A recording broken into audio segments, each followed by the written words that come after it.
بسم اللہ الرحمن الرحیم۔ ناظرین محترم، آج کی اس گفتگو کا عنوان ہے اللہ رب العزت کی تسبیح و تحمید کی شان و عظمت۔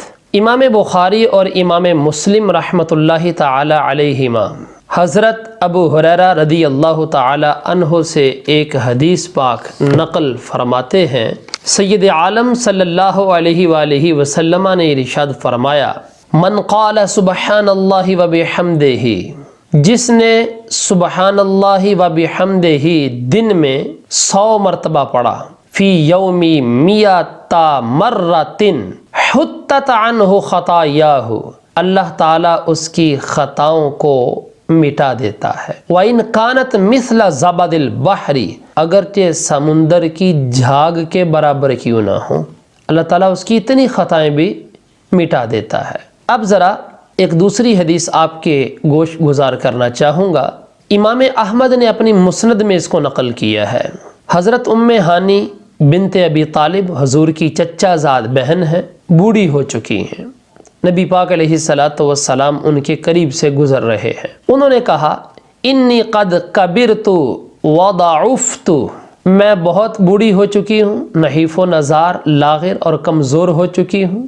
فمرنی بعمل اعملہ وانا جالسۃ، آپ مجھے کوئی وظیفہ ارشاد فرمائیں، میں بیٹھی بیٹھی وہ وظیفہ کر لیا کروں۔ میرے آقا علیہ الصلاۃ والسلام نے فرمایا، سبح اللہ مئۃ تسبیحۃ فانہا تعدل لک مئۃ رقبۃ تعتقینہا من ولد اسماعیل علیہ السلام۔ فرمایا بیٹھی بیٹھی 100 دفعہ سبحان اللہ کہہ لیا کر، تجھے حضرت اسماعیل علیہ السلام کی اولاد سے 100 غلام آزاد کرنے کے برابر اجر ملے گا۔ پھر دوسرا نبی پاک علیہ السلام نے جملہ ارشاد فرمایا، وَاحْمِدِ اللَّهَ مِئَةَ تَحْمِيدَةٍ فَإِنَّهَا تَعْدِلُ لَكِ مِئَةَ فَرَسٍ۔ فرمایا 100 دفعہ الحمدللہ پڑھ لیا کر بیٹھی بیٹھی، تجھے 100 گھوڑے اللہ کے رستے میں خیرات کرنے کا ثواب دیا جائے گا۔ بھائیو، یہ چھوٹی چھوٹی باتیں ہیں، سبحان اللہ اور الحمدللہ۔ اب ذرا میں اس حوالے سے ایک اور حدیث آپ کے گوش گزار کرنا چاہوں گا۔ سیدنا نوح علی نبینا وعلیہ الصلاۃ والسلام، انہوں نے اپنے بیٹے کو 2 باتوں کا حکم دیا تھا، ان میں سے دوسری بات یہ تھی جس کا تعلق آج کے ہمارے اس موضوع سے ہے۔ انہوں نے فرمایا، وَسُبْحَانَ اللَّهِ وَبِحَمْدِهِ فَإِنَّهَا صَلَاةُ كُلِّ شَيْءٍ وَبِهَا يُرْزَقُ الْخَلْقُ۔ انہوں نے کہا سبحان اللہ وبحمدہ، یہ ہر چیز کی نماز ہے، ہر چیز کی نماز ہے۔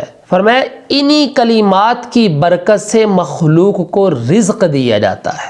ان کلمات میں اتنی تاثیر ہے، سبحان اللہ وبحمدہ میں پوری مخلوقات میں انہی کلمات کی وجہ سے روزی تقسیم کی جاتی ہے۔